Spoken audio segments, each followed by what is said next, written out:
dear friends, so today we are going to start the new chapter that is called profit, loss, discount and tax. So student, it is a new chapter that will be very helpful in your future classes. So watch the video very carefully, very attentively so that whatever the topic I am going to make you understand about profit, loss, discount and tax, that will be very helpful in onward classes. So now let us start this chapter and understand each and every topic related to this chapter. So student, as you know, your chapter is profit, loss, discount and tax.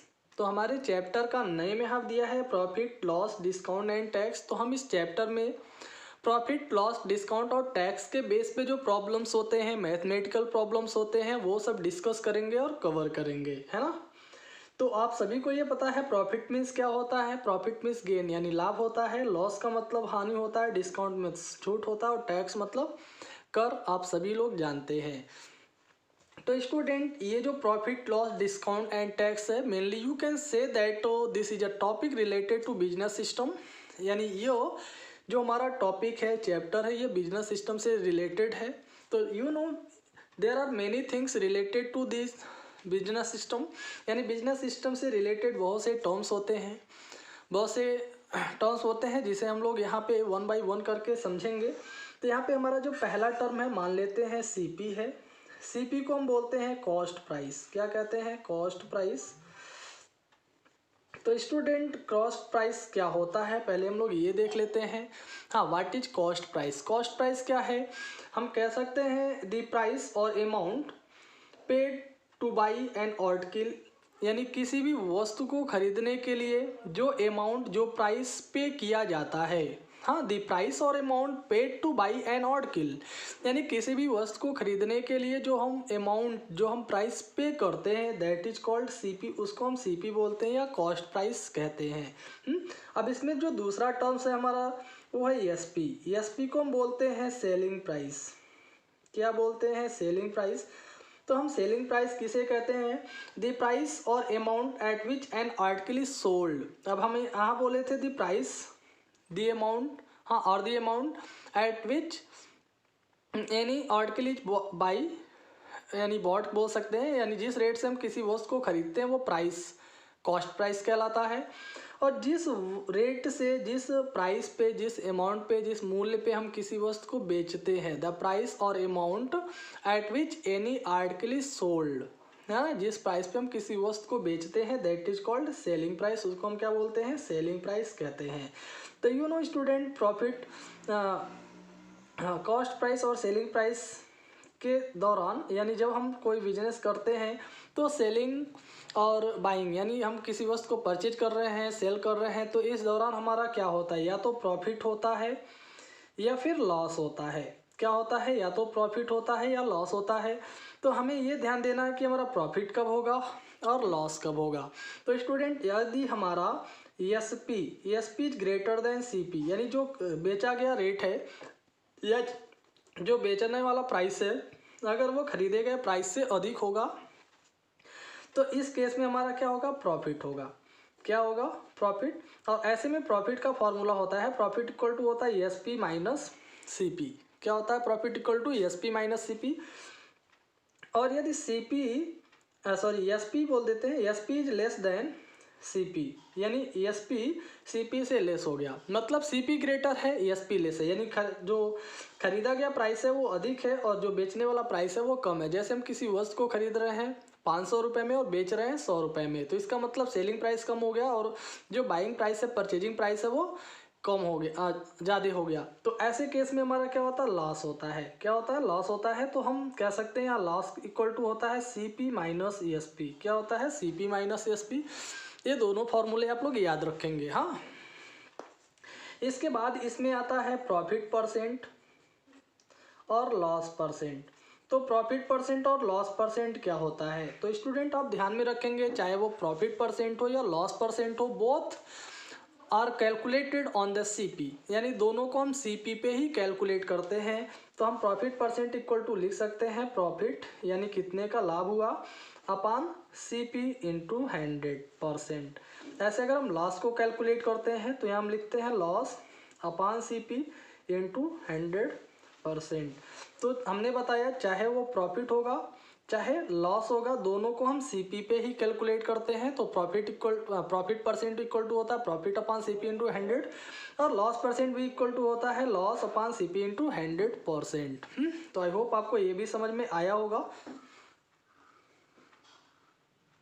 अब profit loss से संबंधित कुछ और फॉर्मूले हैं, उसको भी हम लोग देख लेते हैं। यदि हमारे पास ESP है और प्रॉफिट परसेंट है तो हम ऐसे में नहीं, अगर हमारे पास प्रॉफिट परसेंट है, CP है और हमें ESP फाइंड करना है तो ESP इक्वल टू हम लिख सकते हैं 100 plus profit percent upon 100 into CP। और ऐसे ही अगर लॉस दिया हो तो 100 minus loss percent upon 100 into CP। यानी ये अगर प्रॉफिट परसेंट दिया है तो प्रॉफिट को हम प्लस कर लेते हैं और अगर लॉस परसेंट दिया है तो लॉस को हम माइनस कर लेते हैं। हाँ, और CP दिया रहेगा, CP का हम मल्टीप्लाई करके इस तरह से ESP फाइंड कर सकते हैं। ठीक ऐसे अगर हमें ESP दिया हो, प्रॉफिट और लॉस परसेंट दिया हो, CP फाइंड करना हो तो हम यहाँ लिख सकते हैं CP equal to 100 upon 100 plus profit percent into ESP। और अगर लॉस दिया है तो हम लिख सकते हैं CP equal to 100 upon 100 minus loss percent into ESP। हाँ, तो ये जो फॉर्मूला हमने आपको बताया बहुत ही इंपॉर्टेंट फॉर्मूले हैं। इसी के बेस पे हम इससे रिलेटेड जो प्रॉब्लम्स आएंगे, जो क्वेश्चंस होंगे, हम सॉल्व करेंगे। तो आप लोग इन सभी फॉर्मूले को अच्छे से लर्न कर लेंगे, है ना। तो चलिए हम लोग कुछ एग्जाम्पल देखते हैं इसी के तौर पे। ओके स्टूडेंट्स, तो let us clear our doubt solving these questions. तो here the first question is Kishore bought a CD player for rupees 3500। यानी किशोर एक CD प्लेयर 3500 रुपये का खरीदा। तो हमने आपको बताया था जिस प्राइस से किसी वस्तु को खरीदते हैं दैट इज कॉल्ड CP। यानी यहाँ पे CP दिया है CD प्लेयर का, तो हम लिख सकते हैं CP of CD player equal to rupees 3500 and sold it for rupees 3080 और उसको 3080 रुपये में बेच दिया। तो जिस रेट से हम किसी को बेचते हैं, जिस प्राइस से बेचते हैं, उसे हम क्या बोलते हैं ESP। तो इसका मतलब यहाँ ESP दे रखा वो 3080 रुपये है। तो फाइंड हिज लॉस परसेंट, तो आपको बताना है यहाँ लॉस परसेंट क्या है। तो वैसे देखिए स्टूडेंट, CP कितना है 3500, ESP कितना है 3080, यानी ESP CP से लेस है। तो जब ESP CP से लेस होता है तो लॉस होता है। तो हमने आपको बताया लॉस का फॉर्मूला होता है CP माइनस ESP। यानी हम CP से ESP को माइनस कर लेंगे। हाँ, तो CP 3500 है और ESP 3080 है, माइनस कर लेते हैं हम। तो 0 से 0 माइनस होगा 0, 10 से 8 माइनस होगा तो 2 आएगा, 4 से 0 माइनस होगा 4 और 3 से 3 0, यानी 480 रुपये का लॉस हुआ है। तो आपसे लॉस नहीं, लॉस परसेंट पूछा गया था। तो हमने जब लॉस फाइंड कर लिया तो हम अब लिख सकते हैं so loss percent equal to loss upon CP into 100%। हमने बताया था चाहे लॉस होगा चाहे प्रॉफिट परसेंट होगा, दोनों को इसमें लॉस परसेंट प्रॉफिट परसेंट दोनों को हम CP पे ही फाइंड करते हैं। तो इस तरह से आप इसे फाइंड कर लीजिए। लॉस के स्थान पे हम लॉस रख देंगे 420 रुपये, CP के स्थान पे CP रख देंगे 3500 रुपये और इंटू 100%। ये 2 जीरो से 2 जीरो कैंसिल हो गया।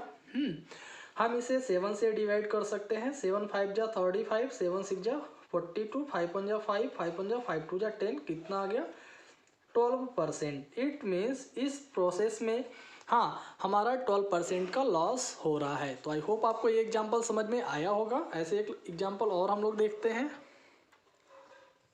तो ये the second question is Sangeeta bought और कंप्यूटर फॉर रुपीज 25,550। यानी संगीता एक कंप्यूटर को 25,650 रुपये में खरीदी।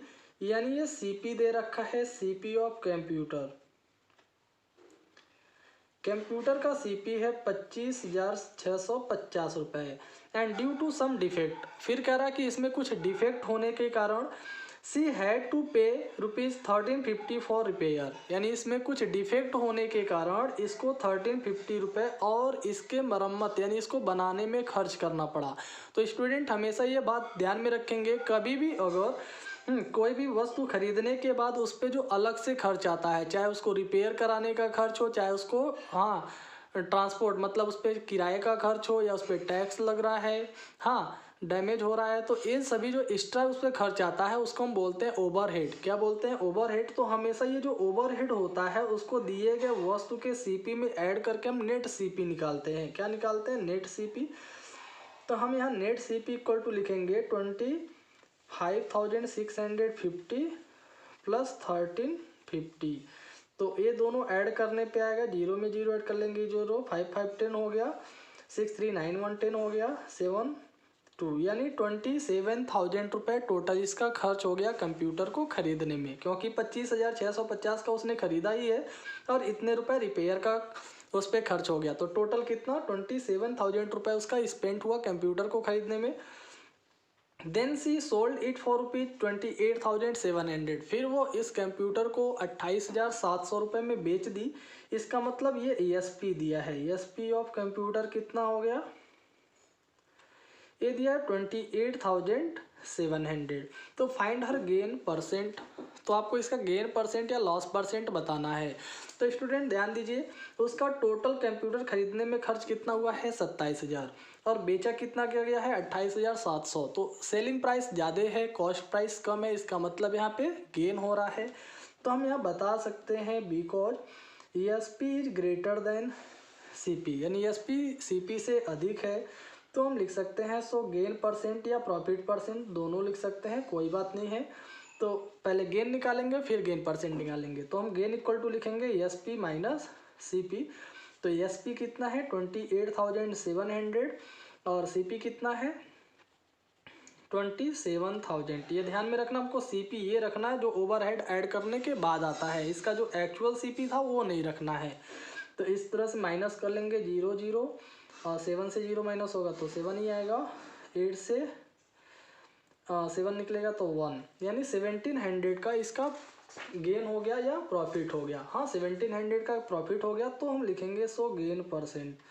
तो अब हम गेन परसेंट लिखें या प्रॉफिट परसेंट बात देखी है, तो गेन परसेंट इक्वल टू आएगा गेन अपॉन CP इंटू 100%। तो गेन कितना आया? 1700 और CP कितना है? 27,000 इंटू हो गया 100%। ये 2 0 से 2 0 कैंसिल, 1 0 से 1 0 ये कैंसिल हो गया।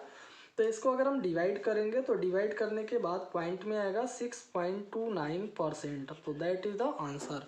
तो आई होप आपको ये भी क्वेश्चन समझ में आया होगा। तो स्टूडेंट इसके क्वेश्चन सॉल्व करने बहुत ही आसान है। पहले आप ऐसे क्वेश्चन को अच्छे से समझ लेंगे। अगर आप क्वेश्चन को समझ गए तो I hope you can do very easily.